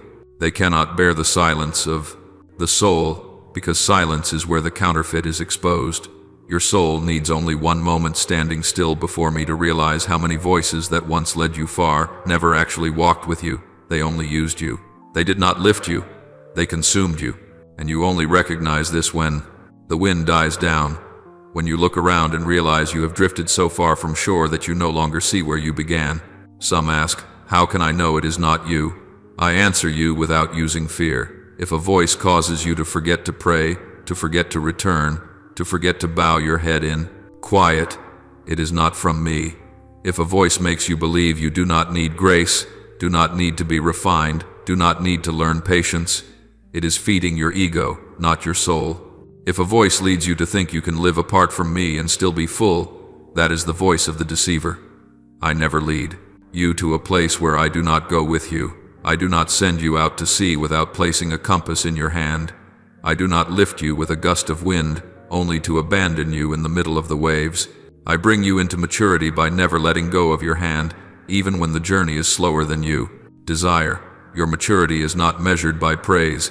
It is measured by the understanding that the shore is not found in the allure of the wind, but in your willingness to come back every time you are carried away. There are times when you want to hear me like thunder, when you want my words to awaken you with a storm, when you want me to pull you to your feet with undeniable power. But I do not always come in lightning. When you are exhausted, I come to you like the slanting light of late afternoon, not dazzling, not dramatic, but just enough to cast a layer of stillness over your heart that you cannot find anywhere else. I know when you do not need more fire, but need breath. I know when you do not need more instruction, but need a sky wide enough to breathe under. I do not scold you for your weakness. I sit beside that weakness and place my hand on your shoulder, as if to say, you are still safe in me. My voice does not set you ablaze when your heart is worn. My voice becomes the place where you ask for rest. You once thought I only appeared in peak moments of faith, but I am closest in the tired evenings when your eyes can no longer clearly see the hope ahead. The slanted light across the window does not promise you an instant dawn, but it reminds you that day has not yet ended. So do I. I come when you have no strength left to try, when you have no words left to pray, when your mind is just a hazy space between wanting to live and wanting to let go. I do not speak to you in slogans or lofty philosophies. I speak through presence, through the gentleness that makes your tears fall without you knowing why. Those tears are not failure. They are the signal that your soul is recognizing I am still there. My voice, when you are exhausted, does not call you to immediate action. It does not command, demand, or coerce. It is like a drop of water falling onto dry ground, not changing the landscape in a single touch, but beginning a process of renewal, you will come to recognize in time. I do not encourage you with a rush of excitement that quickly fades. I heal you with a peace that endures. When you hear my voice in your weariness, you will see that I am not asking you to stand up at once. I am simply inviting you to put your burdens down. I do not say, you must be stronger. I say, let me be strong for you. I do not ask you to prove your faith. I give you a place to rest within it. There are souls who think I love them when they shine, when they pray aloud with passion, when they serve tirelessly. But I love you even in the moments you lie motionless, staring at the ceiling, not knowing how to keep living. I do not love you conditionally. I love you patiently. When you are exhausted, I do not see you as inadequate. I see you as a soul that has gone too far alone. I do not look at your failures to evaluate you. I look at your journey to heal you. I knew what you were walking through before you tried to put it into words. I saw your sleep-deprived steps before you came to me seeking answers. My voice is gentle not because I do not care, but because I know you can only receive truth now when it comes as soothing, not as demand. The slanting light of evening does not compete with dawn or sunset. It simply exists in the very moment when the heart is most vulnerable, when the light is no longer so strong that it blinds you, but soft enough for you to finally lower your armor. That is how I come to you. I do not want you to brace yourself when I touch you. I want you to relax so that I can work in the places you have long kept locked. You think I need you to be ready, but true readiness happens precisely in the moment you run out of energy to resist. When you say to yourself, I can't anymore, I whisper, I can. That exchange does not happen with an explosion, but with a gentle breath sounding within your chest. My soft voice when you are exhausted is not an ignoring of your mistakes. It is a declaration that I have never regarded your mistakes as your essence. I see you beyond your brokenness. I see you beyond the times you stepped away from truth. I see you beyond the quiet self-accusations that have worn down your soul. When I come to you in gentleness, I do not say, you should have done better. I say, I am still here. That alone is enough to begin again. You do not need to achieve anything for me to come. You only need not to shut me out. And even when you close the door, I am patient enough to stand outside until your heart opens a narrow crack. Many times you have treated my silence as a closed door, as a starless sky, as an empty space full of anxiety that makes your heart wonder what you have done wrong. You have assumed that when I do not speak, I am not watching. You have assumed that when I do not answer, I do not care. But my silence is not absence. It is the space I give you so that other echoes may die down, so that my voice, which is never loud, can go deep into the places where words cannot reach. You want me to answer in sound at once, but I know that if I respond in noise, you will hear me only with your ears. When I respond in silence, you must hear me with your soul. I am not silent to punish you. I am silent so that you no longer cling to all the outer voices and forget the one already living within you. There are messages I do not send as a voice, but as a movement. My silence does not create a meaningless void. It creates a room for you to step into slowly, so you may look back at what you once let noise dictate. In that silence, the things that once seemed monumental become small, and the recorder, things you never dared to confront, begin to reveal themselves. I know that if I speak too much, you will only hear what you like to hear. But when I am silent, you are forced to face the questions you have buried inside yourself. My silence is like a still lake. If you wait long enough, you will see the sky reflected upon it. Likewise, if you sit long enough without running from discomfort, you will see truth reflected in your spirit. My silence does not come in the moments when you are strong. It comes when you have run so long that you no longer know who you are running for. I do not break in to compete with human voices. I simply stand beside you until you realize that every piece of advice, every praise, every stimulation fails to give you the peace I once placed within you. When you are exhausted, I do not fight for your attention with a grand call. I let you return your attention to your own heartbeat. For I know that when you begin to hear your breath again steady, unhurried, you will remember that it was the rhythm I placed in you from the beginning. I am not afraid of being misunderstood in silence. I am afraid you will be stolen by the voices that come from places not belonging to me. Within that silence, you will see clearly what the sweet voices of the world have hidden. You do not need an immediate answer to be safe. You need a place to rest. You think that the answer is what heals you, but I know that it is peace that heals you. When I am silent, you learn not to chase the first voice that eases your anxiety, not to drown yourself in promises made for instant emotion. When I am silent, you begin to see how many relationships were built on dependence, how many compliments were transactions, how many good things were traps wrapped in kindness. I do not come to affirm those illusions. I come to break them at the root, and sometimes you must hear me in the place where no words remain except stillness. I have told you that not every voice is my voice, but there is something more you must know. Not every silence is my absence. When I am silent, I am still there, but I invite you to take one more step, one step from listening into recognizing. You cannot hear me clearly if your heart is full of expectation, anticipation, and restlessness. You hear me only when you lay everything down, when you are brave enough to let peace, not urgency, lead you. Silence is the path I open for you to learn discernment. What arises from peace belongs to me. What arises from fear does not. I do not need to persuade you with arguments. I only need you to see that where I stand, the wind does not make you sway. There is a kind of silence that does not bring peace, and you have once mistaken it for my stillness. It is like an empty room with no sound, yet your mind is chaotic.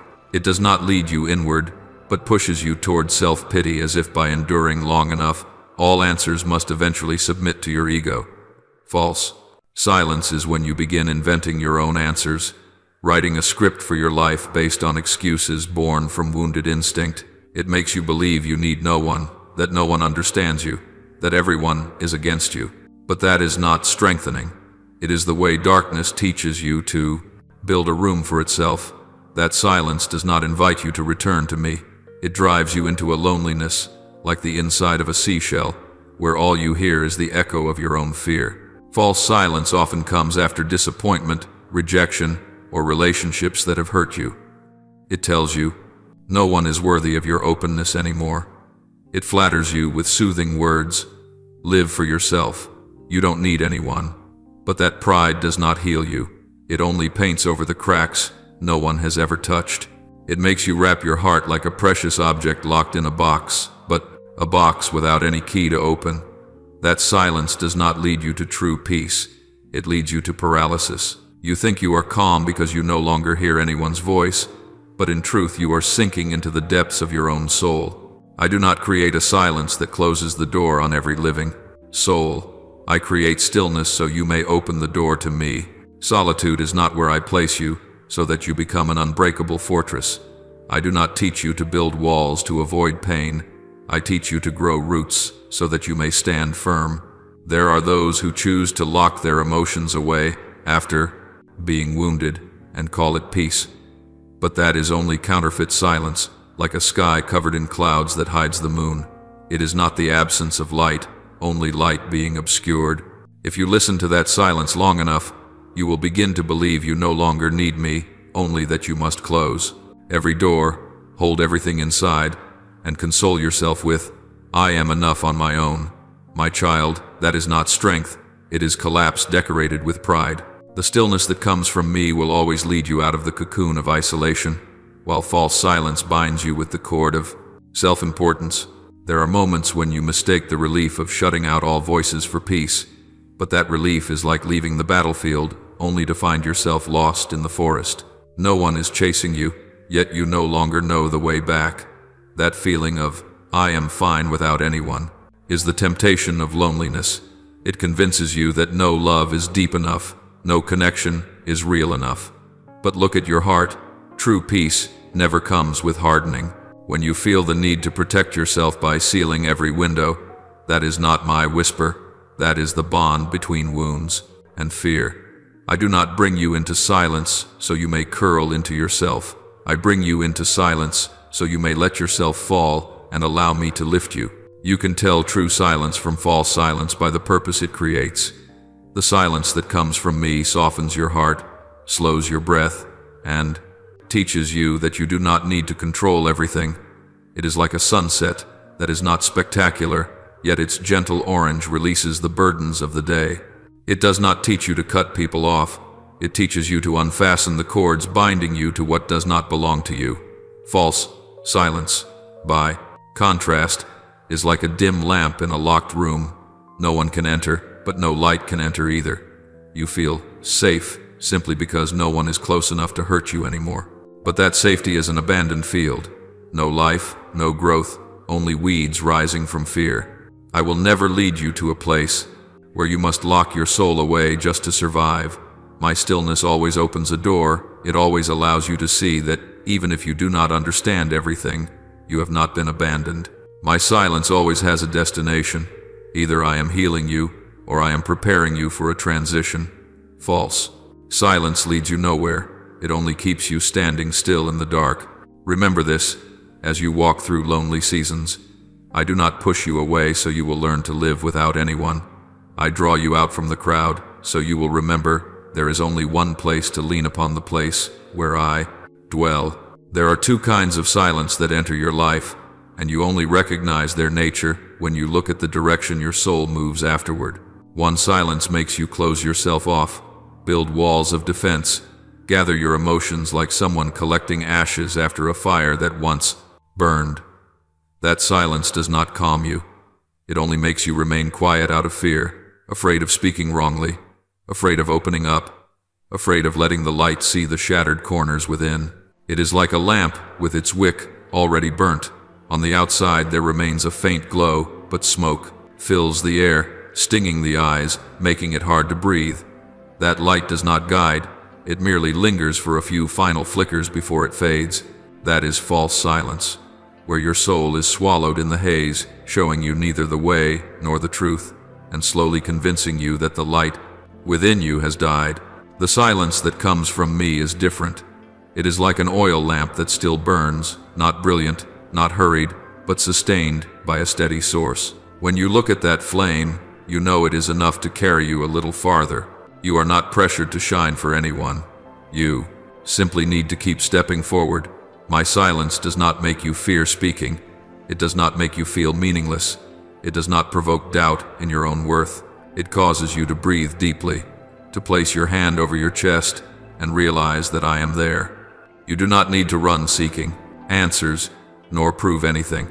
You only need to let yourself return to my rhythm, and that rhythm always leads to peace. You discern silence by examining where your soul goes afterward. If the silence makes you forget to pray, makes you rely on yourself instead of coming to me, makes you withdraw from those I sent to strengthen you, then it is not from me. It is like the wind hitting a window on a rainy night, soft in sound, but cold and sleepless. My true silence is like a misty dawn. No one calls your name, yet the sky seems to rest against your skin and whisper, "Rise," not because you are strong, but because you are not alone. Do not judge silence by how it feels in the moment, for emotions can deceive you when you are weak. Look at your next step. The silence that comes from me always leads you back to prayer, back to the gentleness I placed in you, back to the question not why was I hurt, but how do I walk in a way that preserves the life you have given me. That silence is like a potter's hand pressing upon wet clay. There is no sound, no grand promise, only a gentle pressure that shapes it anew, not to show it off, but to prepare it to endure the heat of the kiln. My child, you do not discern silence by its emptiness, but by its outcome. My silence produces movement, sometimes a small step, sometimes only a single deep breath, but it is always life. False silence freezes you, keeping you stuck in a dark room where your own thoughts echo only within your fear. True silence is like a lamp with its wick intact. The light may not be enough to illuminate mountains and valleys, but it is enough to set your next step. You do not need to know the entire journey. You only need to know that the light has not gone out. You often think that discernment is a skill to be achieved, a spiritual ability reserved for the mature, those who have weathered many trials, souls experienced in seeing through deception. But before discernment is knowledge, it is togetherness. I do not call you to become a sentinel on the front lines, eyes wide, fearing every word, suspecting every person. sealing yourself in isolation because you're afraid of making a mistake. I lead you into a life where my presence becomes the atmosphere you breathe, where discernment is no longer conflict, but the natural result of living beside the source of truth. When you walk in me, you are not striving to distinguish real from false. The truth within me pushes the counterfeit out of your soul, the way light removes the places where darkness can stay. In the dark you think you are alone, but I have never gone far. You simply looked in the wrong direction. I do not walk ahead of you like a distant commander giving orders, nor stand behind you like a referee waiting to judge your every misstep. I move in the same rhythm as you, not faster, not slower, so your heart can learn where life comes from. Many times you think I am silent to test you. In truth, I am silent so you will not confuse my voice with the noise of the world. When you listen to me, my voice does not rush in like a storm, does not crush you with blinding force. I touch your soul like a hand on the shoulder of someone trembling, not to pull you away, but to steady you. Discernment is not born from your effort to understand everything. It is born from walking with me long enough to know the difference between peace and seduction. There are paths that shine with dazzling light, yet your soul feels out of breath. There are paths draped in fog, yet you know each step you take is upheld by an unseen presence. You once tried to analyze every thought, weigh every word, terrified that you would choose the wrong person, the wrong direction, the wrong counsel. You held your fear of mistakes like a fortress wall and forgot that I do not leave you in a graveyard of choices. I walk with you like a father placing his hand on the back of a child, learning to walk, not shielding the child from every fall, but close enough to catch them before the ground can hurt them. I do not ask you to become an expert in discernment. I ask you to become a soul who turns back whenever you cannot find me in the next step. You do not need to know every scheme. You only need to know my presence. Like a traveler in the night who needs only to know the direction of the stars, not the study of astronomy. You only need to know the direction in which I am leading you. In the times you choose wrongly, I do not stand afar, sneer, or scold. I stand beside you and bring you back, often simply by a quietness that makes deception lose its appeal to your soul. You must learn one thing. I do not lead you by fear. I lead you by the identity I have placed within you. When you know you belong to me, you no longer hand your heart easily to sweet words that are hollow. When you know I am with you, you no longer run toward warm faces just to escape loneliness. My presence is a shield unseen. It does not stop every temptation, but it gives your soul clarity to recognize what is trying to pull you toward the abyss. If a voice draws you away from prayer, away from sincerity, away from the essence I have given you, then it is not from me, no matter how gentle it sounds. I walk in rhythm with you, not to indulge momentary emotions, but so your soul learns patience, learns to step one beat at a time, learns to trust a guiding hand that does not need to prove itself. You do not need to see me to know I am there. You only need to recognize that the peace you feel is the peace that leads you back to me. You look at the seasons when you had to walk in darkness and think that I abandoned you. Yet it was in that darkness that you began to lean on me, instead of on hollow laughter, gentle encouragement, or inviting arms that could not lift the soul. I walk with you the way a guide walks through the forest at night, not waving flags or lighting up the entire woods, but lifting a lamp just enough for you to see the ground beneath your feet. That presence does not lead you to noise, but to the place where you learn how to listen to truth from within. You have never faced the darkness alone. You were simply too busy staring at artificial lights to notice the small but steady flame waiting for you to return. I do not require you to shine. I require you to remain. I do not require you to be strong. I require you to know where strength is found. In every decision, the foundation is never, are you wise enough, but, are you in me? If the answer is yes, clarity will unfold in its own time. You once thought discernment meant distancing yourself from everyone, closing your heart, avoiding contact, choosing isolation as a fortress so no one could breach it and wound you again. But discernment is not fear, dressed in seriousness. Discernment is maturity that knows some voices are meant to stay and some are meant to be released, not because you hate anyone, but because your soul no longer resonates with the well they draw from. I do not teach you to become a sealed oasis. I teach you to become a garden with a fence, where light can pass through, rain can nourish, but destructive hands cannot trample the sprouting life. The loneliness you chose was to avoid pain, but the discernment I want to teach you is to choose what helps you grow. The one who closes their heart out of fear lives only to avoid, the one who discerns lives to protect what is sacred within. There are voices that approach you with confidence, words drenched in wisdom, as if they possess the secret to make you grow faster, but they speak only through the lens of their own experience, unaware of the shattered seasons. Your heart has endured. They say be strong, but they cannot hold your trembling hand in the night. Not every voice that speaks correctly is a voice you should hear. Only the voices that draw your soul back to me, back to peace, back to its source, are the voices worth keeping.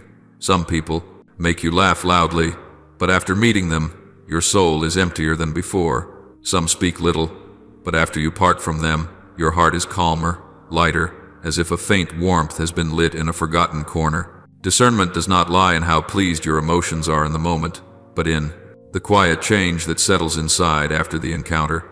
I have never called you into harsh isolation.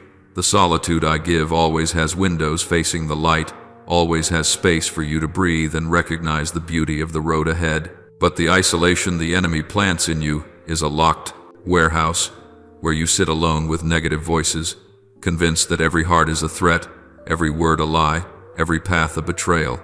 I do not form discernment so that you can drive everyone out of your life. I form discernment so that you may know who helps your soul stand tall and who causes your soul to shrink out of fear. There are people who appear only when they need your energy and disappear when you need theirs. I do not tell you to hate them. I only tell you not to let your soul become the cup they drink from when thirsty and abandon when full. Many times you ask me, how do I know who to keep? And I whisper into the silence, look at who you become after leaving them.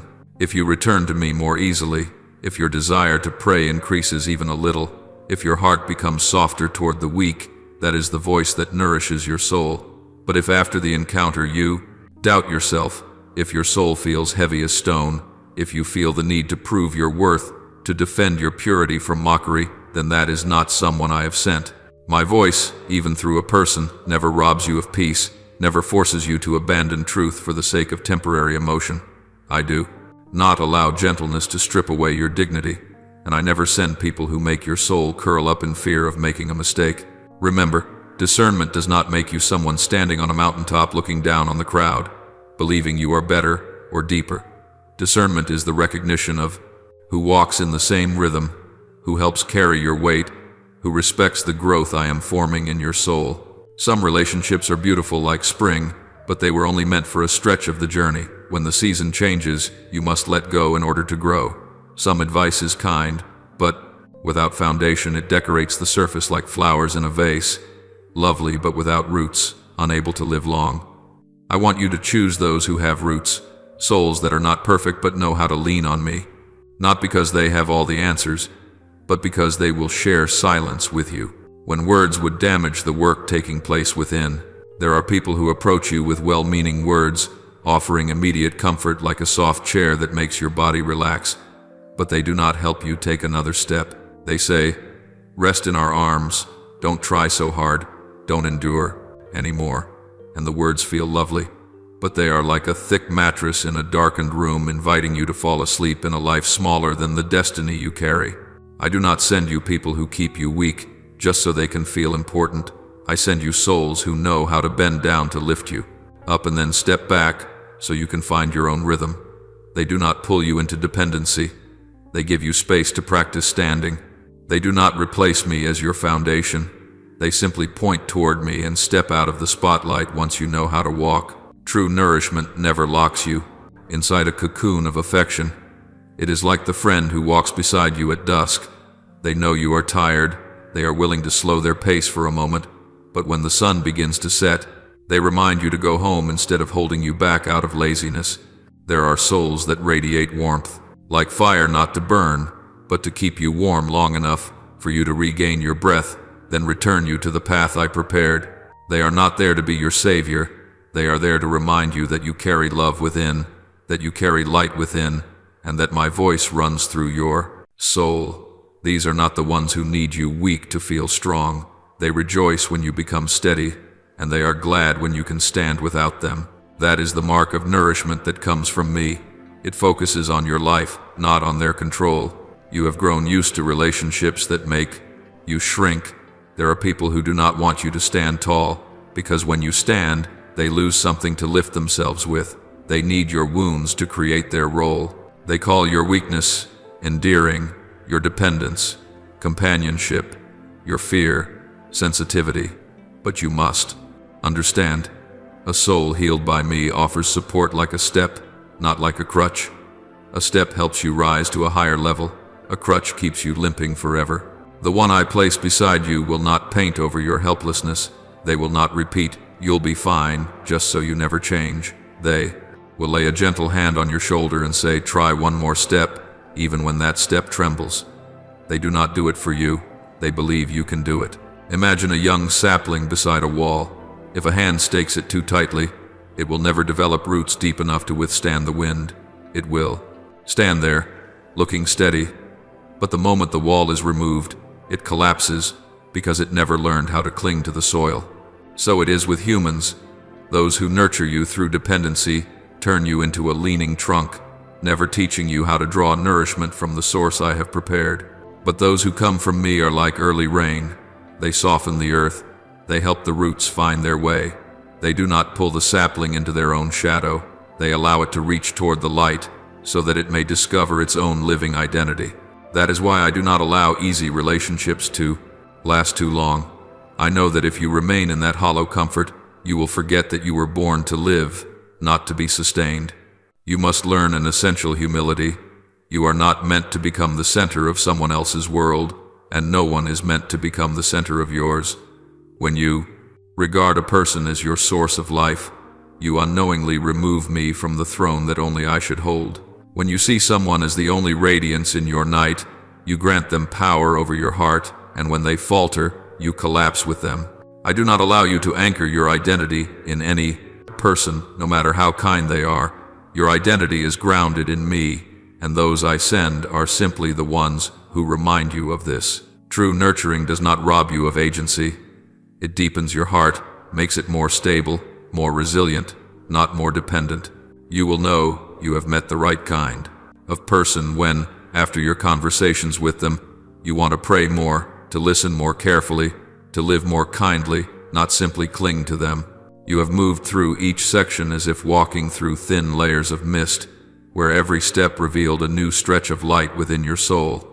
Now, as the message draws to a close, I want you to look back on the journey not with fear of what is false, but with awakening to what is true and taking shape inside you. You have seen that false voices do not always shout.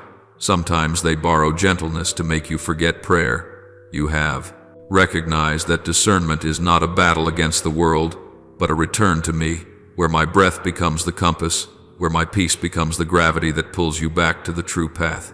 And you have understood that not everyone who smiles at you is sent. Some only make you lean, but the ones I send always make you stand. My child, I do not guide you through confusion.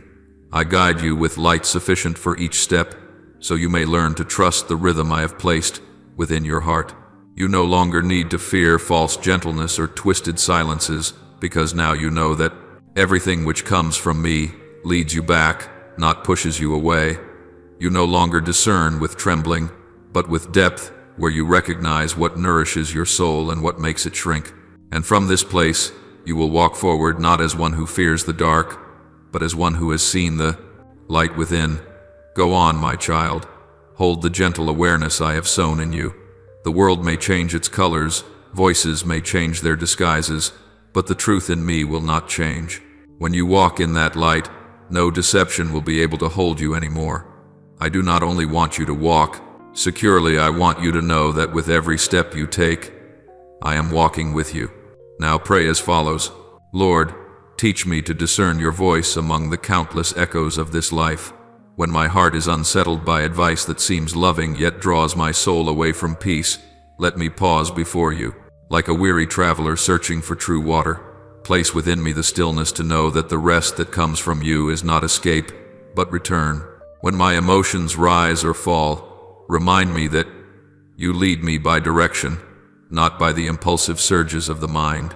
Help me not to chase the sweetest winds of the moment, but to choose the gentle slope that leads to your hill, where my feet ache, but my soul grows strong.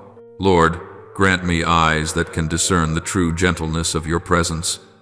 Do not let me be lulled to sleep by soothing words that make me avoid the truth, even if they comfort me in an instant. Teach me to understand that you do not cover the wound with a soft blanket so I may forget, but you place a warm hand upon it so that I may face it with you.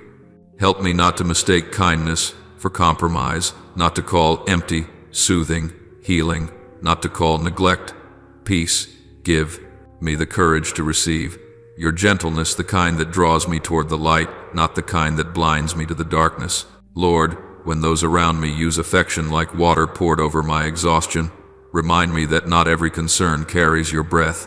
Some hold my hand only to lead me off the path you have drawn. Some look at my wound only to silence it so they can feel at ease. Engrave wisdom in my heart so I may know that true love never demands I stray from you in exchange for their approval. Guard me from false gentleness, like a damp cloth that wipes the face, but not the soul. Help me see when tenderness is merely a coating over spiritual abandonment. Lord, when my soul wants to take dazzling shortcuts because I am tired, place within me a quiet call no one else can mimic. Walk in me, even slowly. Your path may not thrill me at once, but help me recognize it. By the endurance rising within my heart, keep me from choosing the cliffs just because they glitter at noon. Guide me toward the gentle hill where dawn awaits. Grant my feet patience to know that meaning is deeper than instant pleasure, and that the path you lead always brings stability, even when it does not bring excitement. Lord, make silence within my heart large enough for me to hear your soft whisper. When the world roars that I deserve rest in reckless passions, remind me that real rest is in your arms, not in abandoning myself. When the voices of people urge me to let go as an excuse to let my soul drift, remind me that letting go in darkness leads only to collapse, while letting go in you leads to healing. Guard my heart against hollow comforts, against smiles without roots in truth. Lord, help me not to flee from the wounds you desire to touch. When I want to hide behind someone else's laughter or activities that make me forget myself, draw me back to where I must face them. Grant me peace not to conceal, but to be strong enough to name every fracture within my heart. Place light upon the blade that cuts me, not so I may fear it, but so I may see it is only a tool, not a destiny. Let me believe that truth has never harmed me. Only prolonged deception breaks the soul. Lord, please show me how to recognize your voice in seasons of silence. When every door I once knew closes, help me understand that it is not abandonment but protection. Teach me to accept the walls you raise to keep me from the edge of the abyss, instead of trying to break them down like one forcing their way into a path that does not belong to them. Grant me the humility to know that sometimes the greatest kindness you give is not answering quickly, so that my heart may open instead of hardening. Lord, deliver me from the allure of voices that lead me farther away from you. They come dressed in wisdom, speaking in warmth, yet they teach me to place my soul in human hands rather than in yours. Remind me that no comfort is trustworthy if it does not lead me into your light. No counsel is healthy if it encourages me to avoid the truth. Grant me the strength to ask, am I moving closer to you, or merely feeling more comfortable? Lord, let me remember that the peace that comes from you is not a momentary feeling, but the bedrock beneath the waves. When words, sweet as honey, invite me to chase after them, help me recognize the thirst that rises in my throat after I drink. When I stand before choices that make life easier but weigh down the spirit, remind me that what you promise is not a smooth road, but feet strong enough to walk firmly across every terrain. Lord, when I feel lonely because I refuse shortcuts, pour into me the confidence that you are walking with me in every slow step. Help me understand that being called stubborn by others is not a failure, but evidence that I am choosing truth over convenience.